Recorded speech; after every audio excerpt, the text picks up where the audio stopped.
नमस्कार, स्वागत है आप सभी का डीडी न्यूज में। आपके साथ समाचार लेकर हाजिर हूं मैं संध्या शर्मा। आइए बुलेटिन की शुरुआत करते हैं हेडलाइंस के साथ। संसद का मानसून सत्र, विपक्ष का हंगामा जारी। लोकसभा और राज्यसभा की कार्यवाही दोपहर 2 बजे तक के लिए स्थगित। लोकसभा में एंटी पेपर लीक विधेयक पर चर्चा 2 बजे से होगी। विधेयक पर चर्चा के लिए 6 घंटे का समय निर्धारित। जंतर मंतर प्रोटेस्ट जांच में बड़ा खुलासा। दिल्ली पुलिस ने आपराधिक रिकॉर्ड वाले लोगों की पहचान करने का किया दावा। 2873 संदिग्धों की पहचान।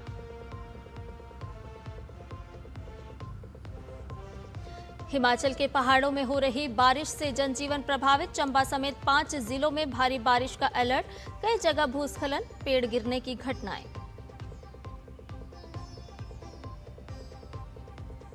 और श्रीलंका के खिलाफ 2 टेस्ट मैच की सीरीज के लिए भारतीय टीम का हुआ ऐलान।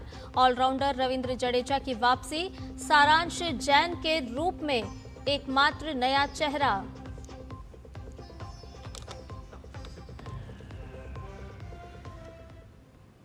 बुलेटिन की शुरुआत करेंगे इस वक्त की बड़ी खबर के साथ। जी हां, आपको बता दें कि दिल्ली पुलिस ने जंतर मंतर पर हुए प्रोटेस्ट को लेकर के एक बड़ा खुलासा किया है। आपको बता दें कि आपराधिक रिकॉर्ड वाले लोगों की पहचान करने का दावा दिल्ली पुलिस ने किया है। इस वक्त की ये बड़ी खबर दिल्ली पुलिस की रडार पर है। अब अपराधी जंतर मंतर प्रोटेस्ट से जुड़ा हुआ ये पूरा मामला, आपराधिक रिकॉर्ड वालों की पहचान की जा रही है और दिल्ली पुलिस ने एक बड़ा खुलासा किया है। पुलिस ने बताया है कि 2873 अपराधी पुलिस की रडार पर हैं और ये संख्या बढ़ भी सकती है। 20 से 25 जुलाई के बीच जुटाया गया डेटा जो बता रहा है कि कितने लोगों का आपराधिक रिकॉर्ड है, सीसीटीवी और अन्य माध्यमों से पहचान की गई है। तो ये बड़ा इस वक्त का अपडेट आपके साथ कर रहे हैं साझा, जहां सीसीटीवी और अन्य माध्यमों से पहचान की गई है। दिल्ली पुलिस ने एक बड़ा खुलासा किया है।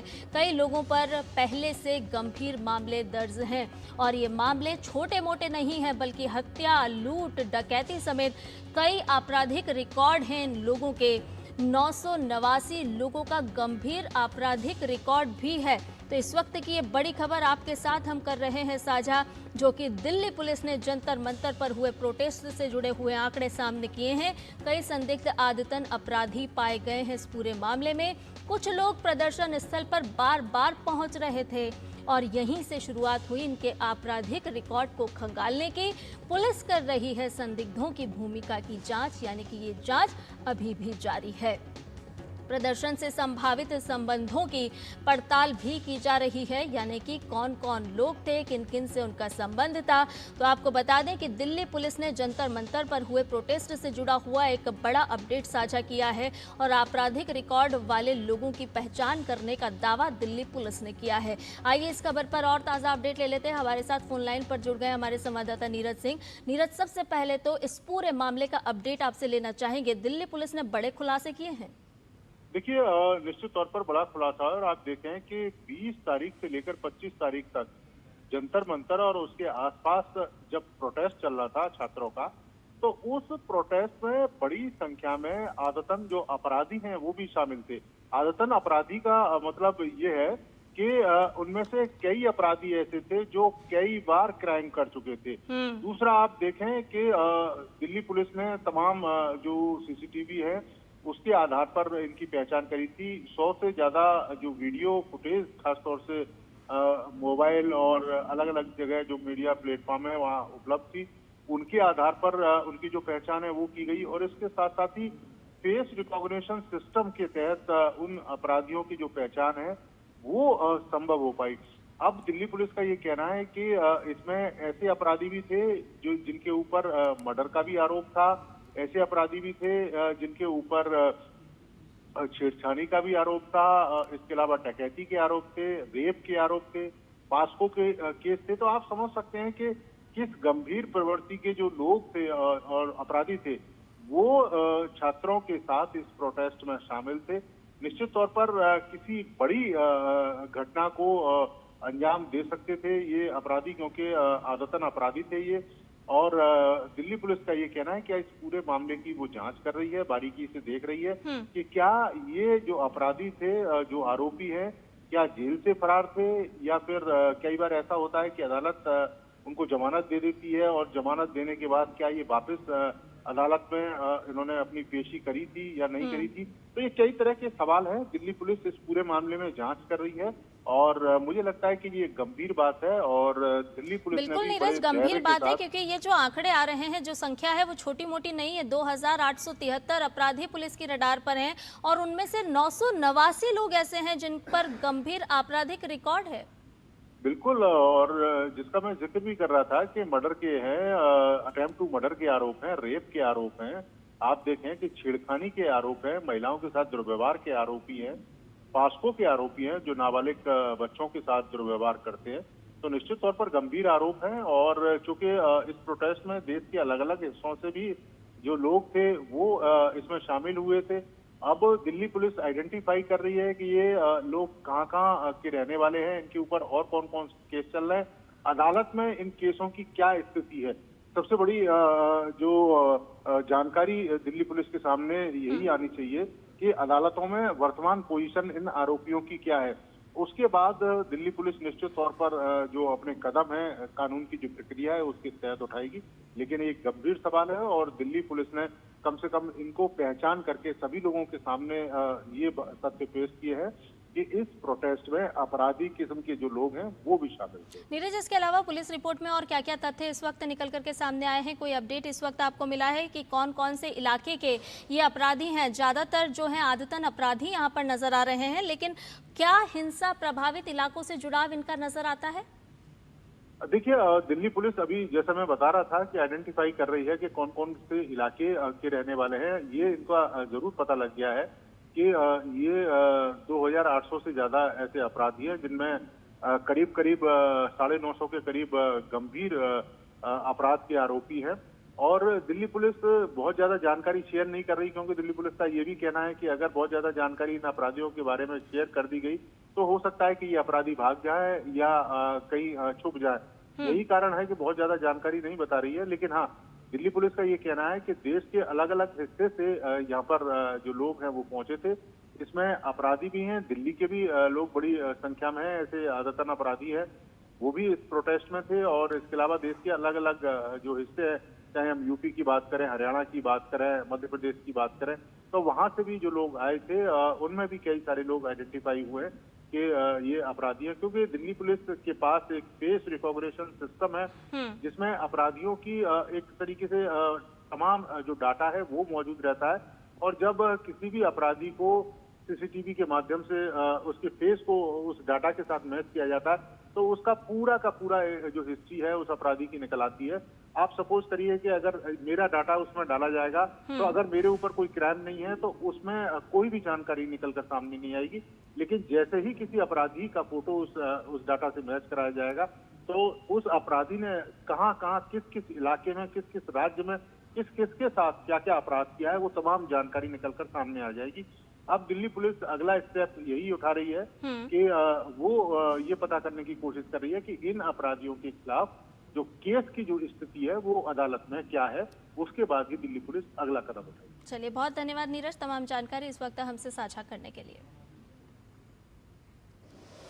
आइए खबरों में आगे बढ़ते हैं और बात करते हैं संसद के मॉनसून सत्र की। संसद के मॉनसून सत्र का 7वां दिन भी हंगामे के साथ शुरू हुआ।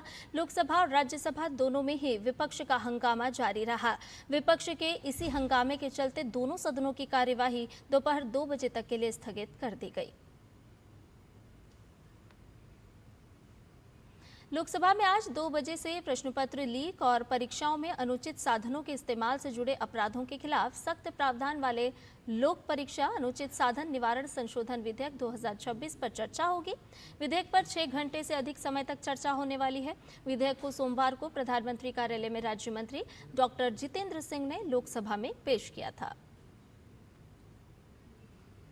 लोक परीक्षा अनुचित साधन निवारण संशोधन विधेयक 2026 के प्रावधान भी एक बार आपको बताते हैं क्योंकि बहुत ही महत्वपूर्ण है। ये बिल हर राज्य में फास्ट ट्रैक कोर्ट का प्रस्ताव है इस विधेयक में। इसके अलावा फास्ट ट्रैक कोर्ट में विशेष अभियोजक नियुक्त करने का प्रावधान भी ये बिल करता है। साथ ही फास्ट ट्रैक कोर्ट के खिलाफ अपील सीधे हाई कोर्ट में की जा सकती है। हाई कोर्ट में 3 महीने के भीतर अपील का निपटारा करना होगा। तो विधेयक के जो महत्वपूर्ण प्रावधान हैं वो आपको बता रहे हैं। गंभीर मामलों की जांच एसटीएफ करेगी। पेपर लीक जांच 2 महीने में पूरी होगी। साथ ही आपको ये भी बताते हैं कि इस विधेयक से क्या क्या बदलने वाला है। 2024 के विधेयक में क्या था और 2026 के विधेयक के प्रावधान क्या कहते हैं। 2024 की बात करें, 3 से 5 साल तक सजा का प्रावधान इस कानून के तहत है, लेकिन 2026 में ये बदलता है। 2024 का विधेयक सेंट्रल इन्वेस्टिगेटिव एजेंसी के तहत है और 2026 का जो प्रावधान है यहाँ पर इसमें परिवर्तन देखने को मिलता है। जांच का समय सीमा तय नहीं थी 2024 के कानून में, लेकिन 2026 का विधेयक इसमें समय सीमा भी तय करता है। 2024 का विधेयक 4 साल तक परीक्षा से प्रतिबंध की बात कहता है, लेकिन यहाँ पर 8 साल तक प्रतिबंध लगाने के बाद 2026 के जो संशोधित कानून लेकर के सरकार आई है, बिल लेकर के आई है, वो करता है। 2024 का विधेयक यानी कि जो कानून है वो हाई कोर्ट में अपील का समय तय नहीं करता, लेकिन 30 दिनों में अपील करनी होगी। 2026 का जो ये संशोधित प्रावधान है, जो बिल है, 3 महीने में फैसला करना होगा। जिस समयबद्धता की हम बात कर रहे हैं कि तय समय सीमा पर निपटारा भी करना बहुत आवश्यक है। तो क्या क्या बदलने वाला है इस पेपर लीक संशोधन बिल से, वो जानना बहुत जरूरी है, क्योंकि ये छात्र हित को लेकर के सत्ता पक्ष या कहें कि केंद्र सरकार प्रतिबद्ध है छात्र हित के लिए, और ये कठोर कानून लेकर के, कठोर बिल लेकर के सदन में पहुंची है सरकार। लोकसभा अध्यक्ष ओम बिरला ने आज कार्यवाही की शुरुआत में कॉमनवेल्थ गेम्स में पदक जीतने वाले खिलाड़ियों को बधाई दी। कॉमनवेल्थ गेम्स 2026 में भारतीय एथलीटों ने अब तक कुल 10 मेडल जीते हैं, जिसमें 2 स्वर्ण पदक शामिल हैं। 23वें राष्ट्रमंडल खेलों में भारत के पैरा खिलाड़ी सुश्री शर्मिला धनखड़ ने स्वर्ण पदक व सुश्री शिल्पा के शायल ने कांस्य पदक जीता है। श्री सर्वेश कुमार सारे, श्री वलूरी अजय बाबू, सुश्री ज्ञानेश्वरी यादव ने रजत पदक एवं सुश्री बिंदिया रानी देवी ने कांस्य पदक जीतकर इस प्रतियोगिता में भारत का गौरव बढ़ाया है। भारत की 18 वर्षीय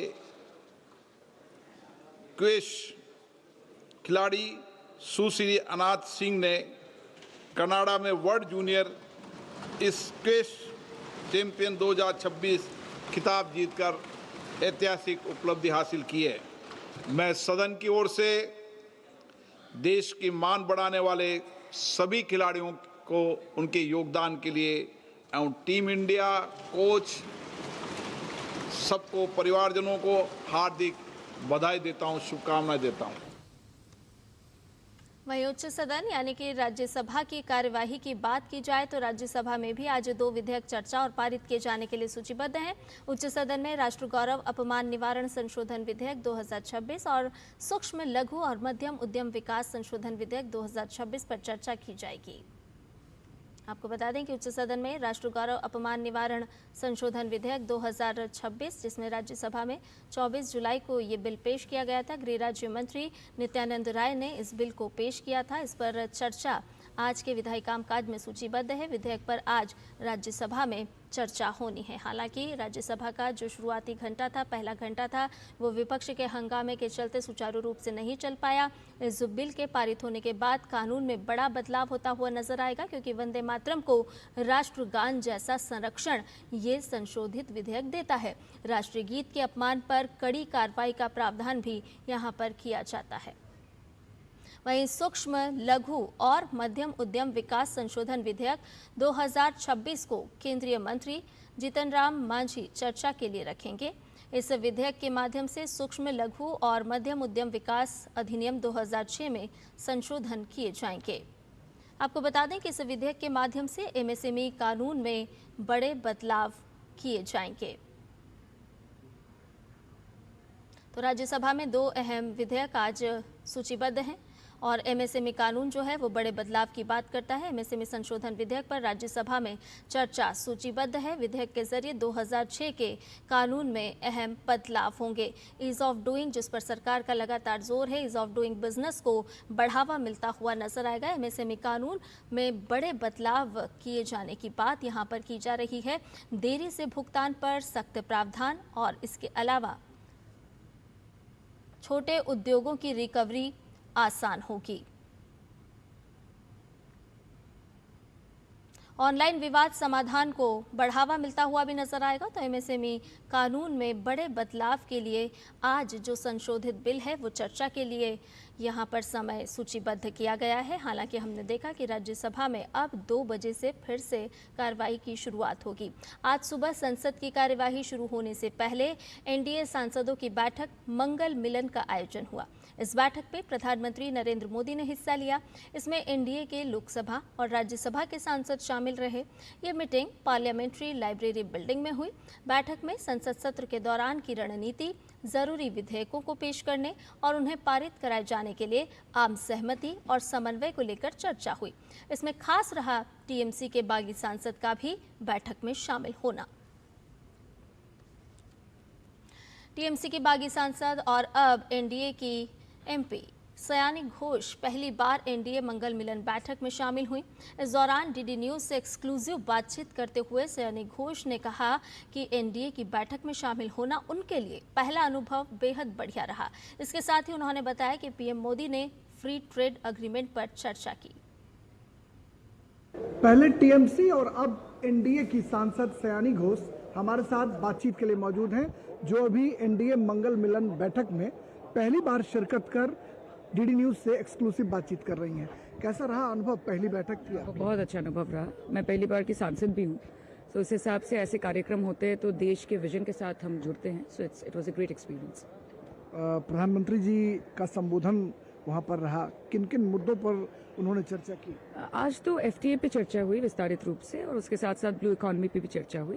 बहुत ही बढ़िया प्रेजेंटेशन दिया गया और I think it was a very enriching experience for all of us. क्या लगता है कि नए जो सांसद हैं उनके लिए ये पहला मौका जो है अद्भुत मौका होता है, जब प्रधानमंत्री जी बोलते हैं कुछ सीखने को मिलता है? नहीं, बहुत कुछ सीखने को मिला, और किस दिशा में देश आगे बढ़ रहा है, किस दिशा में सरकार आगे बढ़ रही है, सरकार का जो विजन है उसके बारे में हमको जानकारी मिलती है।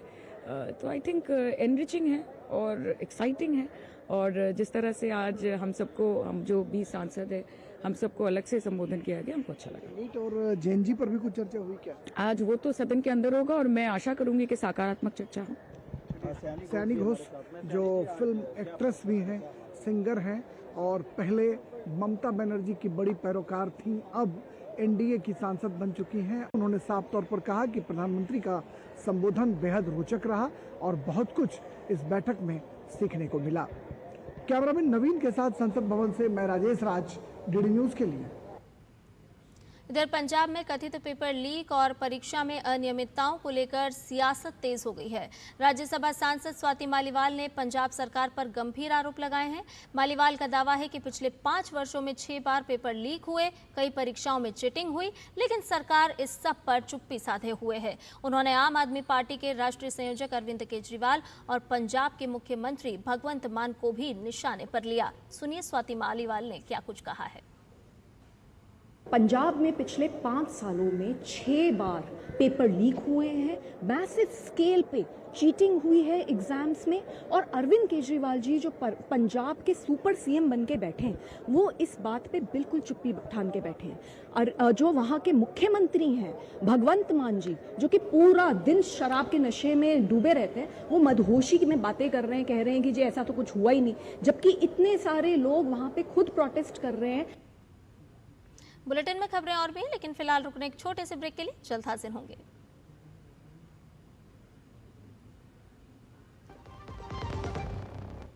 जरा सोच के देखिए, आपके पास कुछ ऐसा है जो आपकी दुनिया बदल सकता है। जानते हैं क्या? आपका अपना सोना। सोना क्या नहीं कर सकता? सोना आपको अपने सपनों का घर दिला सकता है, आपके बच्चों का भविष्य बना सकता है। सोना आपकी हर इच्छा पूरी कर सकता है। तो भारत की सबसे बड़ी gold loan NBFC Muthoot finance से गोल्ड लोन लीजिए और फिर देखिए सोना क्या नहीं कर सकता। मुथूट फाइनेंस, जहां विश्वास ही परंपरा है। कॉल कीजिए 1-800-313-1212। मेरी पसंद, मेरी पसंद, मेरी पसंद, मेरी पसंद, हमारी पसंद, हम सबकी पसंद। मजबूत देश का मजबूत सरिया हो गया स्टील। ब्रेक के बाद समाचार में आपका एक बार फिर से स्वागत है। अब बात पाकिस्तान के कब्जे वाले कश्मीर में सेना की बर्बरता की। सोमवार को रावलकोट में प्रदर्शनकारियों पर पाकिस्तानी सुरक्षा बलों की बर्बरता देखने को मिली। गोलीबारी में कम से कम 19 लोगों के मारे जाने की खबर है और लगभग 2 दर्जन से ज्यादा लोग फायरिंग की घटना में घायल हो चुके हैं। इस खबर ने एक बार फिर पाकिस्तान की करतूत पूरी दुनिया के सामने ला दी है। मुनीर की सेना ने अंधाधुंध फायरिंग उस वक्त की जब ये रैली मुजफ्फराबाद के लिए निकली थी। वहीं प्रदर्शनकारियों ने पाकिस्तानी सेना की गोलीबारी की कड़ी निंदा करते हुए अंतर्राष्ट्रीय समुदाय, मुस्लिम उम्मा और संयुक्त राष्ट्र से तत्काल दखल देने की मांग की है। प्रदर्शन शुरू होने के बाद से करीब 2 महीने में पाकिस्तानी सेना की गोलीबारी में कुल 91 लोगों की मौत की खबर है। 52 दिनों से चल रहे विरोध प्रदर्शन के बाद हालात और भी तनावपूर्ण हो चुके हैं। प्रदर्शनकारी कल हिरासत में लिए गए लोगों की रिहाई, प्रदर्शनकारियों पर दर्ज मामले वापस लेने और अपनी व्यापक मांगों को माने जाने की मांग कर रहे थे। प्रवर्तन निदेशालय ने झारखंड के धनबाद जिले में कोयला तस्करी और मनी लॉन्ड्रिंग से जुड़े मामले में बड़ी कार्रवाई की है। ईडी ने करीब 25 ठिकानों पर एक साथ छापेमारी की। कोयला व्यापारी एलबी सिंह, अनिल गोयल और उनके सहयोगियों के ठिकानों पर छापे मारे गए। ईडी की टीम केंद्रीय सुरक्षा बलों के साथ सुबह करीब 7 बजे विभिन्न स्थानों पर पहुंची। इसके बाद संबंधित परिसरों को सुरक्षा घेरे में लेकर तलाशी शुरू की गई।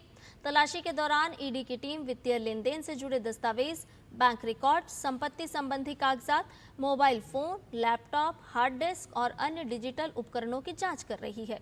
सूत्रों का कहना है कि ये कार्रवाई भारत कोकिंग कोल लिमिटेड के टेंडर, कथित अवैध कोयला कारोबार और उससे जुड़े वित्तीय लेन देन की जांच का हिस्सा है। इससे पहले नवंबर 2025 में भी ईडी ने झारखंड और पश्चिम बंगाल में कई स्थानों पर छापेमारी की थी। उस समय भी धनबाद में एलबी सिंह, अनिल गोयल और उनसे जुड़े लोगों के परिसरों की तलाशी ली गई थी। अब माना जा रहा है कि ये कार्रवाई उसी जांच की अगली कड़ी है। चलते हैं अगली खबर की ओर। पहाड़ों में लगातार हो रही भारी बारिश ने हिमाचल प्रदेश में जनजीवन को प्रभावित कर दिया है। चंबा, बिलासपुर, शिमला, सिरमौर और कांगड़ा जिलों में भूस्खलन, पेड़ गिरने और सड़कें बाधित होने की घटनाएं सामने आई हैं। मौसम विभाग ने आज से 31 जुलाई तक प्रदेश के कई क्षेत्रों में भारी बारिश की चेतावनी जारी की है, जबकि बिलासपुर, सिरमौर और मंडी जिलों के लिए विशेष अलर्ट जारी किया गया है। चंबा जिले में देर रात हुई मूसलाधार बारिश से कई स्थानों पर नुकसान हुआ। चंबा पठानकोट राष्ट्रीय राजमार्ग पर नाले में आए तेज बहाव से कुछ वाहन क्षतिग्रस्त हो गए हैं। हालांकि किसी तरह की जनहानि नहीं हुई है। भारी मलबा आने से राष्ट्रीय राजमार्ग बंद हो चुका है। वहीं सुल्तानपुर मोहल्ले में पानी और मलबा घरों और दुकानों में घुसने से लोगों को भारी नुकसान उठाना पड़ा है। प्रशासन ने लोगों से खराब मौसम के दौरान सतर्क रहने और अनावश्यक यात्रा से बचने की अपील की है। वहीं उत्तराखंड के रुद्रप्रयाग जिले में लगातार हो रही भारी बारिश के कारण अलकनंदा और मंदाकिनी नदियों का जलस्तर चेतावनी स्तर से ऊपर पहुंच गया है। स्थिति को देखते हुए जिला प्रशासन ने हाई अलर्ट जारी कर दिया है। प्रशासन ने सभी संबंधित विभागों को सतर्कता बरतने के निर्देश दिए हैं। नदी किनारे रहने वाले लोगों से जरूरत पड़ने पर सुरक्षित स्थानों पर जाने की अपील की गई है। मौसम विभाग के अलर्ट को देखते हुए जिले के सभी अधिकारियों को अपने अपने क्षेत्रों में लगातार निगरानी रखने के निर्देश दिए जा चुके हैं। प्रशासन ने किसी भी संभावित प्राकृतिक आपदा से निपटने के लिए राहत और बचाव टीमों को सभी जरूरी संसाधनों के साथ तैयार रहने को भी कहा है। श्रीलंका दौरे पर 2 मैच की टेस्ट सीरीज के लिए भारतीय क्रिकेट टीम का ऐलान कर दिया गया है। साई सुदर्शन और जसप्रीत बुमराह को भी टीम में शामिल किया गया है। हालांकि उनकी उपलब्धता उनकी फिटनेस पर निर्भर करेगी। अनुभवी ऑलराउंडर रविंद्र जडेजा की वापसी हुई है। भारतीय टीम में एकमात्र नए चेहरे के तौर पर सारांश जैन को टीम में शामिल किया गया है। गुरनूर बरार टीम में बरकरार हैं। समाचार में फिलहाल के लिए इतना ही। मुझे दीजिए इजाजत। नमस्कार।